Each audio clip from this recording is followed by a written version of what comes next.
Olá pessoal, sejam bem-vindos ao podcast do Clube dos Leitores.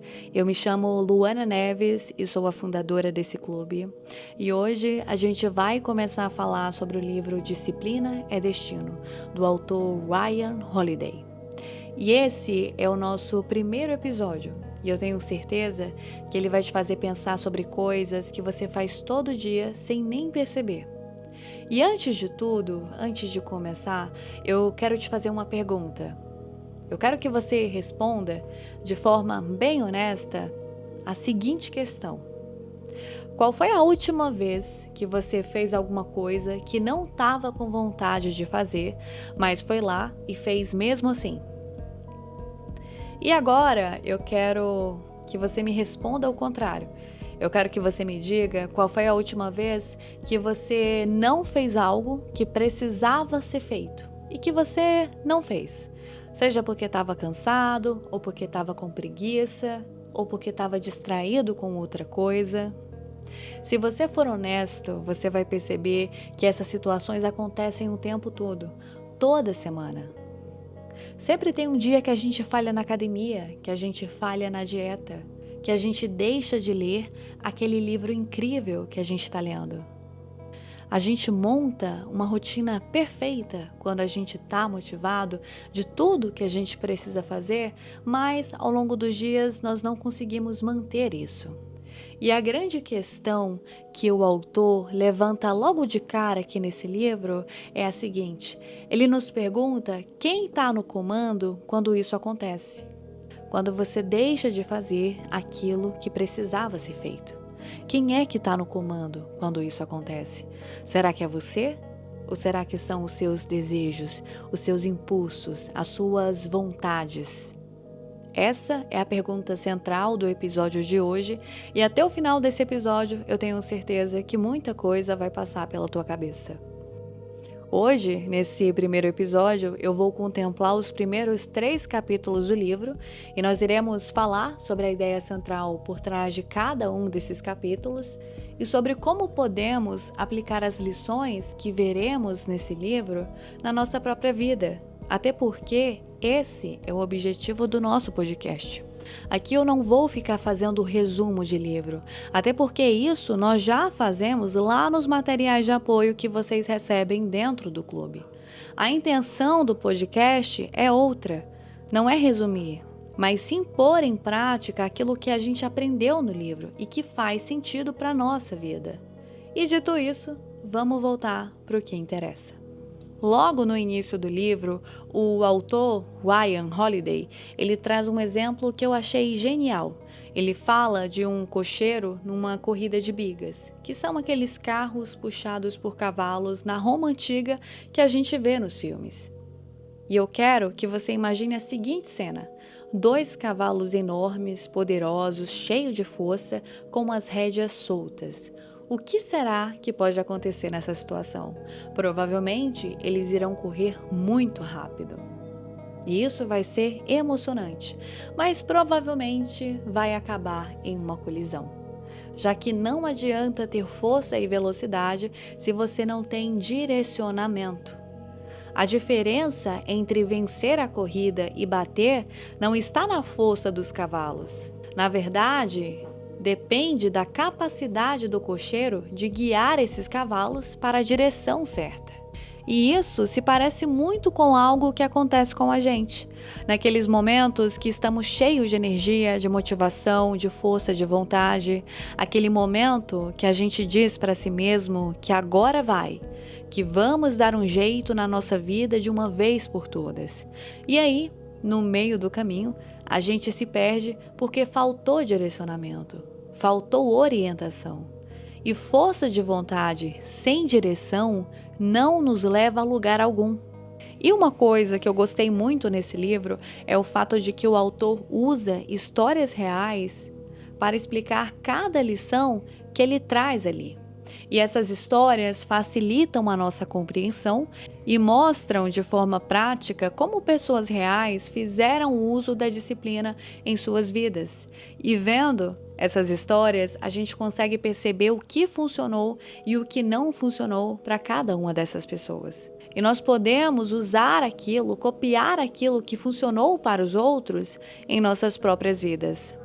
No episódio de hoje, eu vou te contar 3 histórias que vai te fazer pensar em como você tem vivido até aqui. E a primeira história é a de Lou Gehrig. Ele foi um dos maiores jogadores de beisebol da história. Mas o que fez dele uma lenda não foi só o esforço e o talento, mas sim o fato de que ele jogou 2.130 partidas consecutivas, uma atrás da outra, sem faltar uma sequer. E embora isso possa parecer algo sensacional, tem um lado dessa história que poucas pessoas sabem. E eu tô falando das inúmeras vezes que o Lou Gehrig jogou doente, com febre, com os tornozelos lesionados, com os músculos distendidos. Uma vez, ele levou uma bolada na cabeça a 130 km por hora. Ficou inconsciente por 5 minutos e no dia seguinte estava de volta no campo. Ele nunca reclamou, nunca pediu para ser poupado. E eu não estou aqui, pessoal, tentando romantizar o sacrifício que esse jogador fez. O que eu quero é te fazer pensar em quantas vezes ele se sentiu indisposto, cansado, machucado, sem vontade de jogar e foi lá e jogou mesmo assim. Agora pensa na tua vida. Quantas vezes você faltou à academia porque estava cansado? Quantas vezes você adiou algo importante porque estava sem vontade? Quantas vezes você negociou com o desconforto e o desconforto venceu? Eu faço isso também. Todo mundo faz. A gente espera estar pronto, a gente espera ter disposição, espera o momento certo onde a gente não vai mais falhar e esse momento nunca chega, porque a gente não criou o hábito de fazer aquilo que tem que ser feito mesmo quando a gente não quer fazer. E uma coisa que o Gehrig percebeu logo cedo na sua vida é que depois que você começa a ceder uma vez, fica mais fácil ceder de novo. A primeira vez que você diz hoje não, você abre uma porta. E essa porta vai ficando cada vez mais fácil de abrir. E falando nisso, eu me lembrei de uma técnica que a gente usa quando está construindo um novo hábito, que se chama não quebre a corrente, onde você faz um X sempre que você repete aquela tarefa. E ao longo dos dias, ao longo da semana, aquilo vai virando uma corrente. E a sua tarefa é não quebrar a corrente, não falhar nenhum dia, mesmo quando você não está com vontade. E imagine só o tamanho da corrente do Lou Gehrig, que em sua carreira jogou 2.130 partidas consecutivas. Bom, pessoal, essa foi a primeira história, onde falamos sobre fazer o que precisa ser feito, mesmo quando a gente não está afim. E dito isso, agora eu vou te contar a nossa segunda história, que é a história da Toni Morrison, que foi um dos maiores nomes da literatura americana. E quando ela começou a escrever, ela era mãe solo de 2 filhos pequenos e trabalhava em tempo integral como editora e professora. Ela trabalhava o dia inteiro e ainda assim conseguiu escrever dezenas de livros. E talvez você se pergunte como que ela encontrou tempo para fazer tudo isso. E a resposta é antes do sol nascer. Ela acordava todos os dias bem cedo, sentava a bunda na cadeira e escrevia, até o momento que seus filhos acordavam e ela os preparava para a escola e depois trabalhava pelo resto do dia. E a Morrison acordava cedo todos os dias, não porque ela era naturalmente matutina, ou porque era muito animada pela manhã.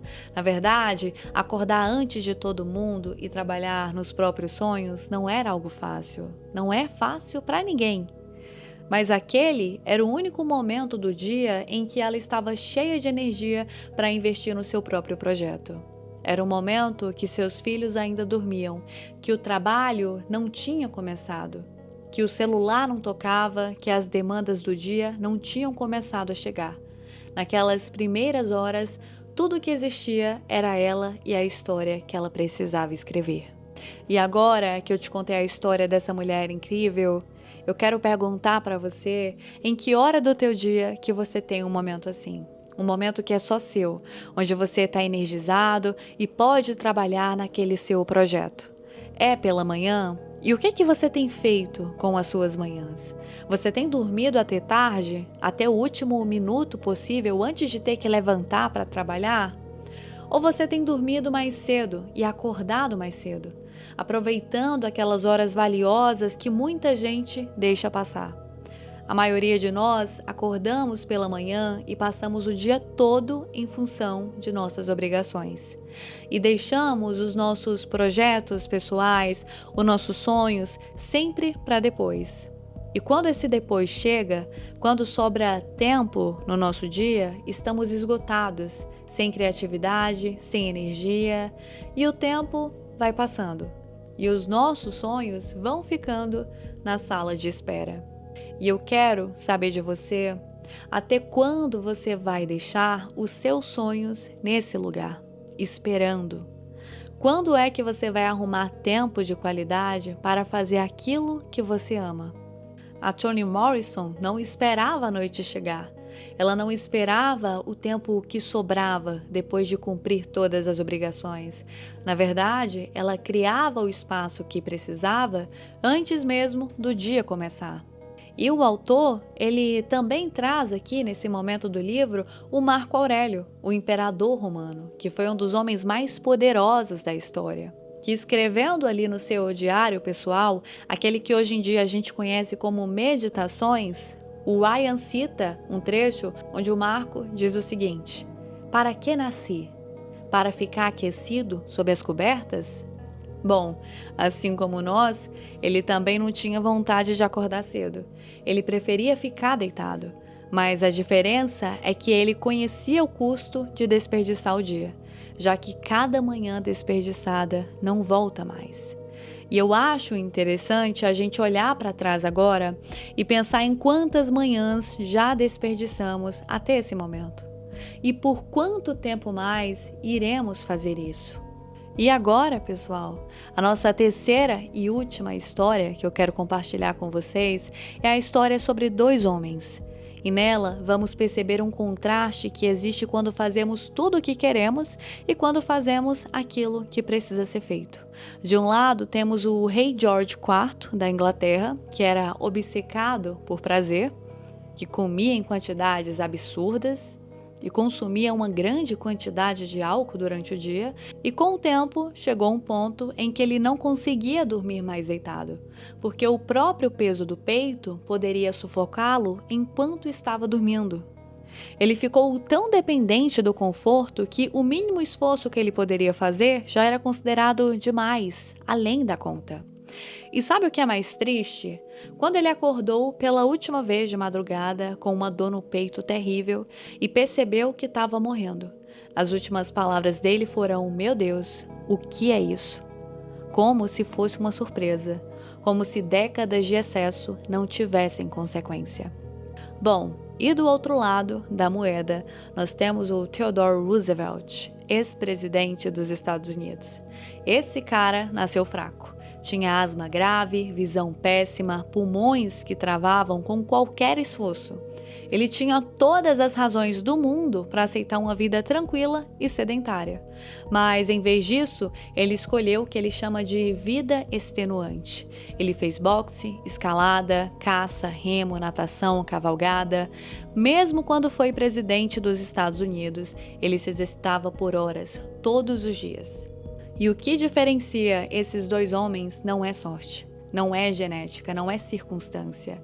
É o que cada um decidiu fazer com o próprio corpo. Um treinou o corpo para obedecer e o outro deixou o corpo comandar. Quando não controlamos o nosso corpo, somos controlados por ele, pelos nossos impulsos, desejos, vontades, e isso nunca termina bem. E você, quem está no controle? Você ou o seu corpo? E algo que eu quero te dizer antes da gente finalizar esse episódio é que não importa quanto tempo você ficou fora do controle, não importa quanto tempo você deixou o seu corpo te dominar. O que importa é o que você decide fazer agora com o corpo que você tem. Eisenhower parou de fumar com 58 anos de idade, depois de ter fumado por 38 anos seguidos. E ele parou não porque alguém mandou, mas porque ele decidiu que nada, absolutamente nada devia ter mais poder sobre ele do que ele mesmo. E dito isso, nós ficamos por aqui.